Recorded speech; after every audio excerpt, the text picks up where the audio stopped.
ये बात उन दिनों की है जब किसी के घर बेटी पैदा होती थी तो उस लड़की को जिंदा दफन कर दिया जाता था। उन्हीं दिनों का ये वाकया है कि मेरी एक बहुत ही खूबसूरत और हसीन और जमील से लड़की से शादी हुई। जिंदगी बहुत अच्छी गुजर रही थी और उन्हीं दिनों मेरी बीवी हमल से ठहरी और मुझे तिजारत के लिए सफर पर जाना था। तो मैंने अपनी बीवी से कहा कि ऐ मेरी बीवी, अब तो मैं तिजारत के लिए सफर पर जा रहा हूँ, लेकिन जो मेरा बच्चा तुम्हारे पेट में पल रहा है, मैं ये तुम्हें ताकीद करता हूँ कि अगर ये लड़का पैदा हो, अगर ये बेटा पैदा हो तो उसकी अच्छे से परवरिश करना, इसे अच्छी तालीम और तरबियत देना, इसे नाजो नाम से परवान चढ़ाना। लेकिन अगर लड़की पैदा हो तो इसे पैदा होते ही जिंदा दफन कर देना। ए मेरी बीवी, मैं तुम्हें ये हुक्म देता हूँ और ताकीद करता हूँ, क्योंकि मैं ये नहीं चाहता कि कोई मेरी बेटी हो और फिर वो बड़ी हो जाए तो मुझे उसकी शादी करानी पड़े और कोई मेरा दामाद बन जाए। मैं कभी ये नहीं चाहता कि कोई मेरा दामाद हो और मैं सोसाइटी में चलने के काबिल न रह जाऊं। इसलिए ऐ मेरी बीवी, मैं ये तुम्हें हुक्म देता हूँ कि अगर लड़का पैदा हो तो उसको रखना, उसकी परवरिश करना, और अगर लड़की पैदा हो तो उसे पैदा होती जिंदा दफन कर देना। उसकी बीवी कहती है, मेरे शोहरे नामदार, मैं आपके हुक्म की तामील जरूर करूंगी। फिर वो शख्स तिजारत के लिए सफर पर चले जाता है और कुछ महीनों के बाद उसकी बीवी ने एक बहुत ही हसीन और जमील और खूबसूरत सी बच्ची को जन्म देती है।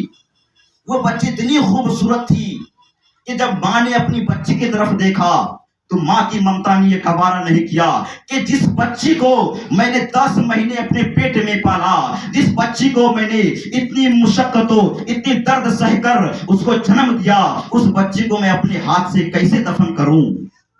वो औरत परेशान हो जाती है कि शोहर का हुक्म है कि बेटी पैदा हो तो उसे जिंदा दफन कर देना, लेकिन मैं एक माँ हूँ, मैं माँ अपने लाडली को कैसे जिंदा दफन कर सकती हूँ।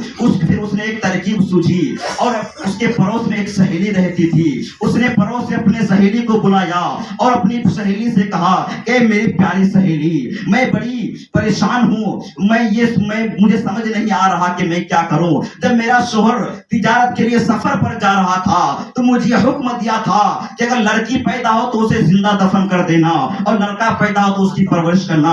अब लड़की पैदा हुई है, ऐ मेरी सहेली, मैं माँ हूँ, एक माँ अपनी बच्ची को कैसे जिंदा दफन कर सकती है, आखिर मैं करूँ तो क्या करूँ।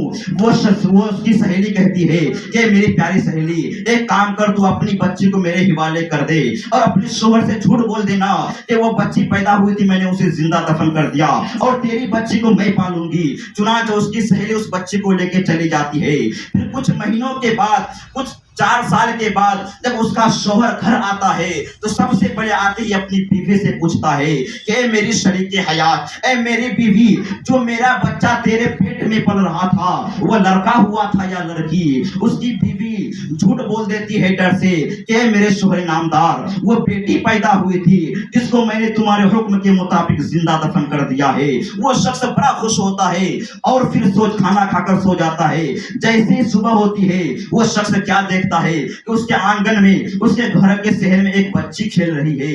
वो बच्ची बड़ी खूबसूरत थी। जब उस शख्स ने उस बच्ची को देखा तो अपनी बीवी से पूछा कि मेरी बीवी, ये प्यारी सी बच्ची कौन है, ये इतनी खूबसूरत सी बच्ची कौन है। तो उसकी बीवी कहती है कि ये बच्ची मेरी सहेली की बेटी है, ये दिन भर यहाँ खेलती है और जब रात होती है तो ये अपने माँ के पास चली जाती है।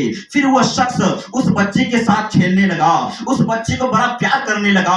कभी उस बच्ची को सीने से लगाता, कभी उसके रुखसार को चूमता, कभी उसे कांधे पर बिठाकर बागों का सैर कराता, कभी उसकी उंगली पकड़कर बाजार में ले जाकर अच्छे अच्छे खिलौने दिलवाता। धीरे धीरे वो शख्स उस बच्ची से इतना घुल मिल गया कि उसे अपनी बेटी कहने लगा और वो बच्ची भी उसे अपने अब्बा जान कहने लगी। एक दिन वो शख्स रात में अपनी बीवी से कहता है कि ऐ मेरी शरीके हयात, ऐ मेरी बीवी, काश कि मेरी भी एक बच्ची होती, काश मेरी भी एक बेटी होती, मैं उसे बड़ा प्यार करता। इस बच्ची की तरह मैं उसे कांधे पर बिठाकर बागों का सैर कराता, उसे अच्छे अच्छे कपड़े दिलवाता, अच्छे अच्छे मिठाइयाँ दिलवाता, मगर काश कि मेरी कोई बेटी नहीं। जब उसकी बीवी ने देखा कि अब इस शख्स के दिल में बेटी के लिए मोहब्बत पैदा हो गई है। अब अगर मैं इसे सच्चाई बता दूं तो इस शख्स तो शायद यह शख्स अपनी बेटी को जिंदा दफन नहीं करेगा। मौका पाते उसकी बीवी ने कह दिया कि मेरे शोहर नामदार, मैंने आपसे एक झूठ बोला है। वो शोहर, उसका शोहर कहता है कैसा झूठ? वो औरत कहती है कि ये जो बच्ची खेलती है, जिसको मैं तो आपकी अपनी सहेली की बेटी बताती हूँ, वो मेरी सहेली की बेटी नहीं बल्कि वो हमारी बेटी है, जिसको मैंने जन्म दिया है, ये तुम्हारी ही बेटी है। जैसे ही वो शख्स ये सुनता है उसके अंदर का शैतान जाग जाता है। वो शख्स रात में सोता है और रात में शैतान नफ्स उसको ठिठोरता रहता है कि ये शख्स तेरी बेटी है, ये जब कल बड़ी हो जाएगी तुम्हें इसकी शादी करानी पड़ेगी, कोई तेरा दामाद बन जाएगा और फिर तुम समाज में चलने के काबिल न रह जाओगे, कोई तुम्हारी इज्जत नहीं करेगा, तुम किसी काबिल न रह जाओगे, इसलिए ये शख्स तुम कल ही जाकर इसे जिंदा दफन कर देना। जैसी सुबह हुई, दिन का उजाला फैला, वो शख्स कांधे पर फावरा लेता है, अपनी बेटी की उंगली पकड़ता है और निकल पड़ता है। बेटी कहती है अब्बा जान हम कहाँ जा रहे हैं? वो शख्स कहता है बेटी चलो मैं तुम्हें बाजार से अच्छे अच्छे खिलौने दिलवाता हूँ। ए बेटी तू मेरे साथ चल, मैं तुम्हें बाजार से अच्छे अच्छे कपड़े दिलवाऊंगा। वो बच्ची लालच के मारे अपने बाप के साथ चलने लगती है। जब बाजार में मिठाई की दुकान आती है, बच्ची कहती है अब्बा जान ये देखिए कितने ताजे ताजे मिठाइयाँ हैं, मुझे दिला दीजिए। वो शख्स कहता है बेटी और आगे चलो, अभी और अच्छी अच्छी चीजें हैं। जैसे आगे चलते चलते एक कपड़े की दुकान आती है, वो उसकी बेटी कहती है अब्बा जान ये देखिए कितने अच्छे अच्छे कपड़े हैं, मुझे कपड़े दिला दीजिए। वो शख्स कहता है बेटी और आगे चलो। चलते चलते एक खिलौने की दुकान आती है, वो उसकी बेटी कहती है अब्बा जान मुझे खिलौने दिला दीजिए। वो शख्स कहता है बेटी और आगे चलो। यहाँ तक के चलते चलते इंसानी आबादी खत्म हो गई और रेगिस्तानी जमीन शुरू हो गई। अब उसकी बेटी कहती है अब्बा जान ये हम कहाँ आ गए, ये तो इंसानी आबादी खत्म है, अब रेगिस्तानी जमीन शुरू हो गई है, आखिर हम जा कहाँ रहे हैं? चलते फिर उसके बाद एक बबूल का दरख्त आता है, उस दरख्त के नीचे अपनी बेटी को बिठा देता है और थोड़ी दूर पर एक गड्ढा खोदना शुरू कर देता है। गड्ढा खोदते खोदते जब वो उसके चेहरे से पसीना टपकने लगता है, उसकी बेटी जब देखती है कि मेरे अब्बा जान के चेहरे से पसीना टपक रहा है, वो उसकी बेटी दौड़ती हुई आती है और अपने नन्हे नन्हे हाथों से अपने अब्बा जान के चेहरे से पसीने को पोंछती है और उस गड्ढे से मट्टी को हटाती है और वो शख्स गड्ढा खोदता जाता है। जब गड्ढा पूरी तरह तैयार हो गया तो वह शख्स अपनी बेटी के हाथ को पकड़ता है और उस गड्ढे में डाल देता है। उसकी बेटी पूछती है अब्बा जान ये आप क्या कर रहे हैं, ये मुझे गड्ढे में डाल क्यों रहे हैं? अरे मेरे कपड़े गंदे हो जाएंगे, मेरे चेहरे में गर्दो गुबार आ जाएगा। वो शख्स कहता है ए बेटी मैं तुम्हें जिंदा दफन कर रहा हूँ। वो बेटी कहती है आखिर मेरा कसूर क्या है, आप मुझे जिंदा दफन क्यों कर रहे हैं? वो शख्स कहता है कि तुम्हारा कसूर ये है कि तू एक लड़की है, तू मेरी बेटी है, अगर तू मेरा बेटा होता तो मैं तेरी परवरिश करता, तुझे तालीम और तरबियत देता, मगर तेरा कसूर यही है कि तू लड़की है।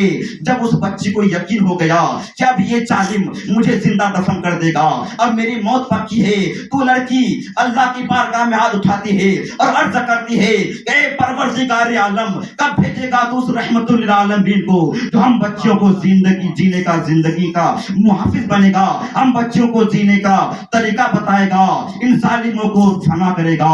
ये वाकया सुनकर मेरे नबी की आंखों से आंसू का सैलाब जारी हो गया।